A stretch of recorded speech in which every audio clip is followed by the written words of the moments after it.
Namaste.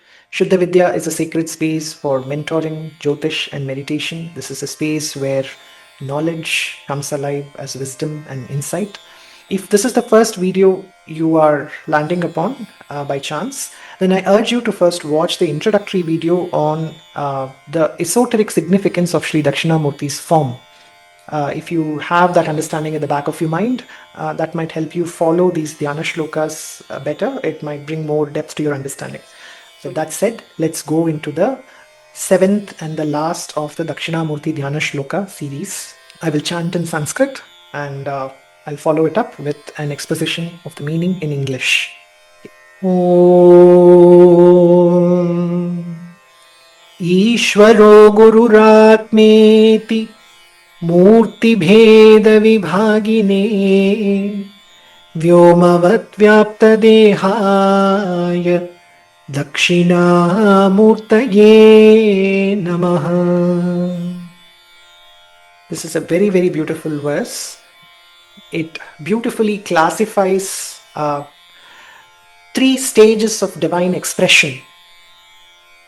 So, Ishwara, I've already expounded on that, the supreme, immanent organizer, controller who brings order and wholeness to all existence. Kindly watch my other videos to develop a better understanding of the word Ishwara. We're not talking of a controlling God sitting in the heavens giving instructions. That is not the perception of Ishwara in Sanatana Dharma. This is a very, very rich understanding. Ishwara is the God not sitting and directing creation, but the God who literally becomes creation and moves through creation. So that is Ishwara. So this is one of the expressions of the divine as the organizer, the mover, the one who brings order and wholeness. Guruhu. Now we always think of Guru as a person who is superior in wisdom and understanding and who imparts knowledge to us. But there is a deeper meaning of the word Guru. The Sanskrit word for gravitation, gravity pull, is Gurutva. So, Guru is connected to that etymological root. It means somebody who has a gravitational pull which makes you, or who pulls you, who makes you gravitate towards your own inner divine center. Think of it like what the sun is doing to the planets in the solar system. They're gravitating, or what the earth does to all objects on earth. So Guru is that field, that irrepressible, inescapable pull of the divine, which makes you break away from all chaos and disorder and gravitate towards your own divine center of wholeness. Now this Guru Tattva, this Guru principle, who is that inner gravitational pull, might sometimes get reflected in external human beings, not just human beings. There are stories of yogis who saw the Guru in the sun. They even saw a Guru in a stray dog and in a tree. They felt they had received jnana from all these sources in a flowing river.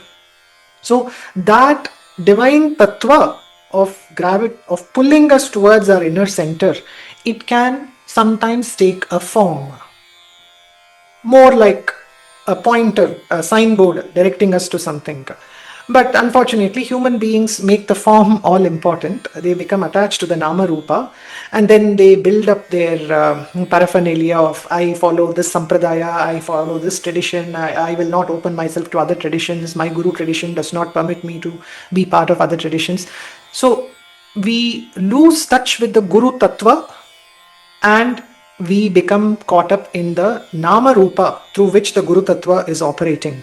Now, that is where I would like to differentiate between Guru Bhakti and Guru Moha. When you remain established in the understanding of the Guru Tattva, that the pull towards your divine center can happen through any source. It can be through the human being you see as a Guru. It can sometimes be in listening to the song of a cuckoo bird. It can sometimes happen, while walking on the street and watching somebody, walking by. So the Guru Tattva can operate through any form. The pull towards your inner center can be facilitated in any form. So to be watchful, to keep our eyes and ears open to that Guru Tattva all around us is true Guru Bhakti. There, no tradition exists, no sampradaya binds us. The Guru is everywhere. His divine calling could come from anywhere. If you are a sincere, receptive disciple, the Guru's instruction could come from anywhere. You cannot tell the Guru, no, you have to flow only through my sampradaya. That is not for you to instruct him or her. The Guru will call you. If you are receptive enough, the Guru will speak to you through a blossomed lotus, or through the rising sun, or through the full moon. The Guru Tattva will approach you through any source, because all of these forms are his forms ultimately. So Ishwaro Guruhu, this is the second expression of the divine. There is Ishwara, the one who organizes, brings order and wholeness to everything. There is Guru, the gravitational pull towards our divine center, who makes us aware of our birthless, deathless being. And this Guru is not a person. Guru Moha is when you falsely identify the Guru Tattva with a particular Nama Rupa, and you lose yourself in glorifying that Nama Rupa. And you, in the beginning, it could begin with a noble, humble intention of glorifying the Nama Rupa of the Guru.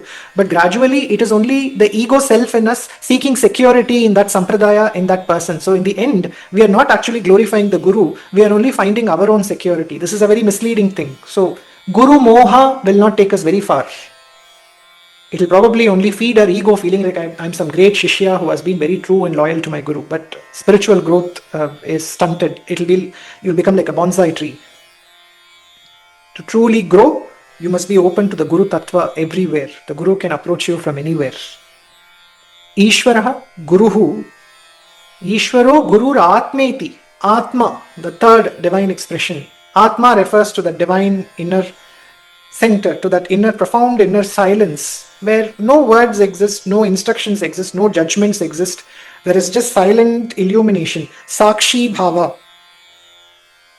Think of it like when you're watching a movie on a screen. What is the relationship between the screen and the movie that is being projected on the screen?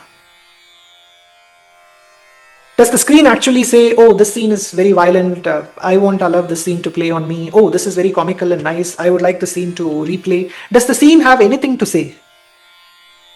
The screen merely serves like a substratum on which all the movement of life of that movie is happening. So Atma is like the divine substratum, the Adhara on which life moves.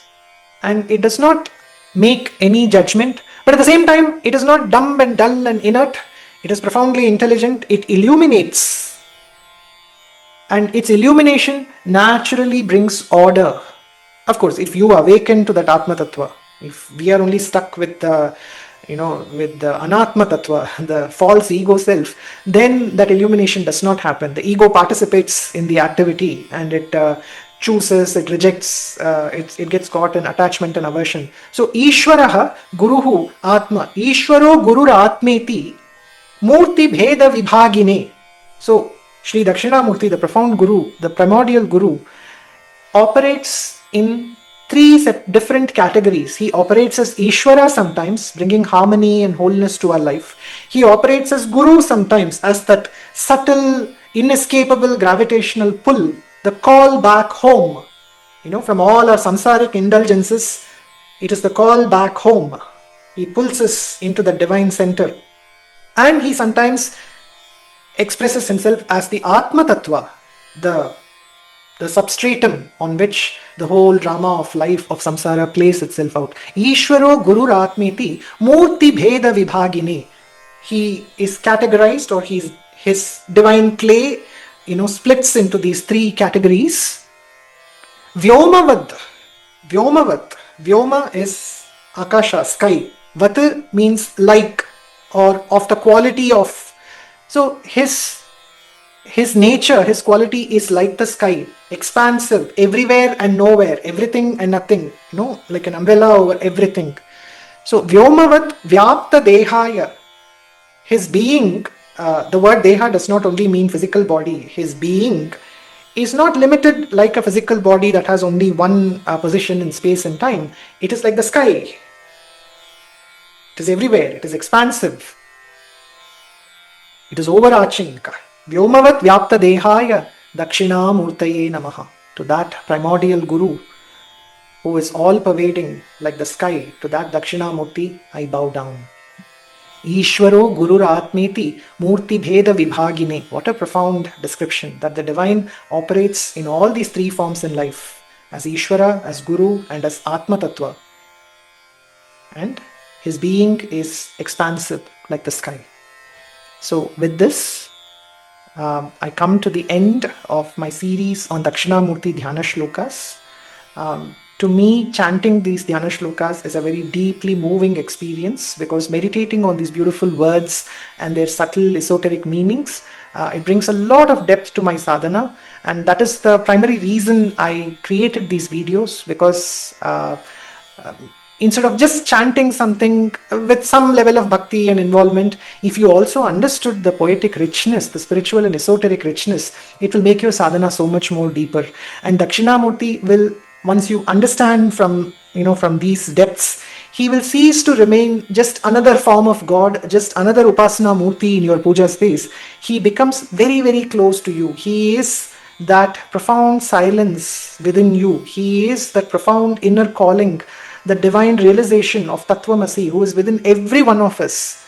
It just takes, the mind to quiet down a little bit and drop into that inner center.